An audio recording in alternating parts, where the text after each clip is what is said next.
Hello there. Today we will be diving into the world of sociolinguistics, where we'll be chatting more about some key terms and concepts that every linguist, or let's say sociolinguist, should know. First up, let's talk accents. Picture this: you are chatting with a friend from Algiers and you notice the distinct Algiers accent in their pronunciation. Accents like these are a charming reflection of our linguistic heritage and social identity.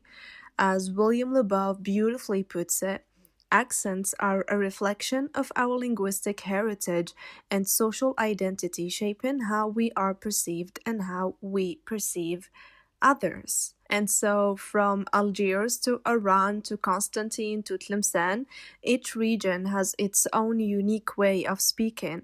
That's like a linguistic fingerprint. Next, let's talk about code switching. We've already said a lot about code switching, but again, ever found yourself seamlessly switching between Arabic and French mid-conversation? That is code switching in action. And in Algeria, code switching is common among bilingual speakers, especially in urban areas.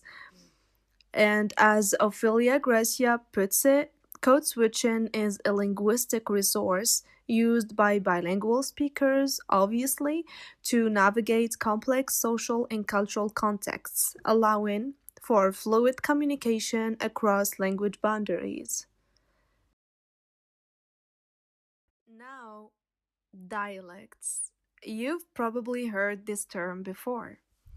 And so dialects are like the spicy flavors of language, each one with its own special blend of vocabulary, pronunciation, and grammar. And so from Algerian Arabic to Berber dialects like Kabyle, Algeria boasts a rich tapestry of dialects shaped by history and geography. As Welt Wolfram notes, dialects are not deviations from a standard language, but rather unique linguistic systems shaped by historical, social, and geographical factors. And so, dialects are like different versions of a language with changes in words and so vocabulary and grammar, while accents are more about how words are pronounced. And so, this is the difference between dialects and accents. In Algeria, for example, the Algiers dialect is different from the Tlemcenian dialect. But within those, you might hear different accents based on regions. Like, for instance, in Tlemcen, not all accents are the same. The same thing can be said here in my hometown. Sociolect.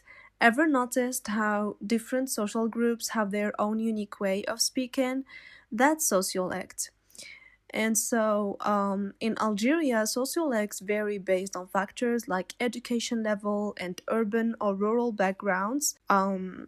Picture this: the way you talk with your friends might be totally different from how you talk with your boss. And so, as Leslie Milroy explains, sociolects are linguistic manifestations of social identity reflecting the diverse backgrounds and experiences of speakers within a community.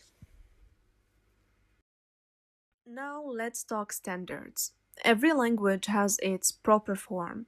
The one you are supposed to use in formal situations like writing essays or giving presentations. And so modern Standard Arabic takes the spotlight as the standard language for formal communication and written texts in Algeria. However, standards can sometimes perpetuate linguistic inequalities. As John Joseph suggests, standard languages serve as linguistic norms, as we've previously stated, and symbols of national unity, yet they also perpetuate linguistic inequalities and marginalize non standard varieties, unfortunately. Variation. It's what makes language interesting. So, whether it's differences in accent, dialect, or even slang, variation is what keeps things spicy. And trust me, in Algeria, we've got plenty of linguistic spice to go around. I mean, from regional accents to dialectal differences, linguistic variation is everywhere. Variation can be observed in terms of regional accents, dialects, and sociolinguistic factors. Penelope Eckert sums it up nicely. Variation is a fundamental aspect of language, reflecting the dynamic nature of a human communication and the rich tapestry of linguistic diversity. Registers. Ever notice how you talk differently depending on the situation? That's register. From formal speeches to casual chats with friends, we switch up our language to fit the occasion. In Algeria, various registers may be used in formal settings, informal situations, or specialized domains. Deborah Tannen highlights this. Registers are linguistic tools that allow speakers to adapt their language to different social contexts, reinforcing social hierarchies and facilitating effective communication. And let's not forget about jargon. You know, all those fancy terms and acronyms that people use in specific fields. That's jargon. So, from medicine to engineering, every profession has its own language, and sometimes it feels like they are speaking a whole different dialect. As for the ethnography of communication, I mean, imagine delving into the everyday language use of Algerian communities through ethnographic research.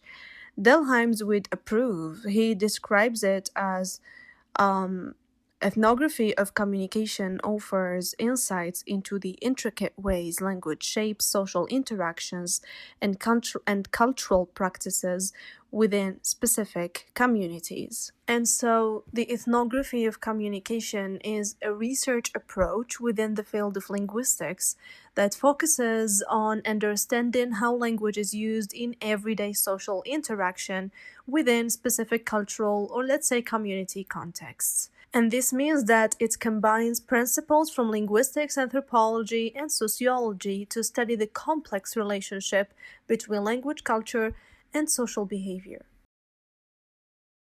For social network analysis, picture mapping out the social relationships and language use patterns within Algerian communities. Jorgen Jaspers would nod in agreement. So, social network analysis provides a powerful framework for understanding the interplay between social structure and language use, revealing patterns of linguistic influence and diffusion. And so, SNA is a methodological approach that many of you are using because it is used to study the structure and dynamics of social relationships within a community or, let's say, a group. And since it focuses on mapping and analyzing the connections between individuals, groups, and organizations to understand patterns of interaction, I mean, many of you are opting for it. And as examples of social network analysis, we have first online social networks. Many of you are conducting this. I mean, you are basically using it to study online social networks such as Facebook, Twitter, LinkedIn, etc. And in here, researchers analyze patterns of connections between users, identify influential individuals or groups, etc., etc. There is also collaboration networks. I mean, in academic or professional settings, social network analysis can be used to study collaboration networks among researchers, practitioners, organizations, etc., etc. There is organizational networks, community networks, like to study community networks in neighborhoods, in schools, at universities. Many of you are doing this actually. You are studying the community networks at universities, etc. And we have like a plethora of other networks, of course. Let's talk about language ideology. This is all about the beliefs and attitudes we have about language, and trust me, it can get pretty complicated. In Algeria, language ideology can shape everything, from education policies to media representation, so it's definitely worth paying attention to. Attitudes and beliefs about language can indeed shape linguistic landscapes. We've already said a lot about this in the previous video. And in Algeria, language ideology may influence perceptions of Arabic, French, and Berber languages. Catherine Woolard delves into this. Language ideologies are the deeply held beliefs and attitudes about language that influence societal perceptions, language policy decisions, and language use patterns. As for indexicality, I wish I'm pronouncing this right. Let me just check. Yes. So, when certain linguistic features reflect specific social meanings or identities, that's indexicality. In Algeria, linguistic features like accent, vocabulary, choice, they all may index factors such as region or social class. And so Penelope Eckert beautifully summarizes this, indicating that indexicality is the association between linguistic forms and social meanings, revealing the intricate connection between language and identity. We have already said a lot about this in the previous videos. As for the community of practice, I mean, just picture a group of professionals or hobbyists sharing knowledge and language practices. That's a community of practice. In Algeria, such communities may form around various interests, shaping language use within specific contexts. Jean Lave and Etienne Wenger capture this essence. Communities of practice are dynamic social groups where shared knowledge, norms, and language practices emerge through collaborative interaction. For language contact, I mean when speakers of different languages interact. Linguistic borrowing, code switching may occur. In Algeria, language contact is evident in areas where Arabic, French, and Berber languages are spoken. We've already said a lot about this, and so Sarah Thomason sheds light on this. Language contact leads to linguistic borrowing and code switching, reflecting the fluidity and adaptability of language in diverse cultural contexts. As for language planning, governments and institutions play a crucial role in shaping language use and linguistic diversity within societies.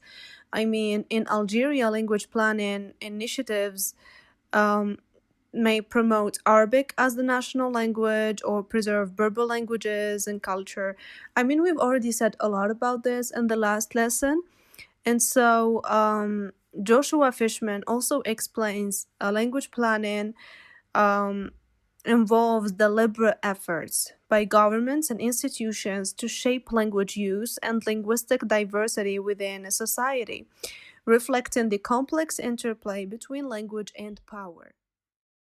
As for genderlects, I mean differences in language associated with gender can be observed in speech patterns and communication styles. In Algeria, genderlects may manifest in various linguistic features. I mean, you can already notice words that only men say or words that only women say. And so Deborah Tannen elaborates genderlects are distinct varieties of language associated with gender, highlighting the nuanced ways in which language reflects and reinforces social constructs of masculinity and femininity. Coming to Creole. While not commonly spoken in Algeria, Creole languages emerge from the contact and mixing of multiple languages. Sally Coco Mofwini sheds light on this process. Creole languages emerge as vibrant, fully developed systems of communication, embodying the creativity and resilience of language in contact situations. And so they typically arise in situations of prolonged contact between speakers of different languages, often due to colonialism, trade, or migration. And so Creoles develop when speakers from diverse linguistic backgrounds need to communicate with each other but lack a common language. As a result, they do what? They obviously create a new, stable, and fully developed language that combines elements from the languages in contact, along with its unique grammar, vocabulary, and pronunciation. Despite often being born out of situations of social inequality and linguistic oppression, Creoles exhibit linguistic creativity and resilience, so they are not simply simplified or broken versions of their parent languages, but are rather capable of, I would say, expressing complex ideas and serving as the primary means of communication for an entire community or communities. As for Pigeon, I mean picture simplified communication between speakers of different languages in a market setting. That's a pigeon in action.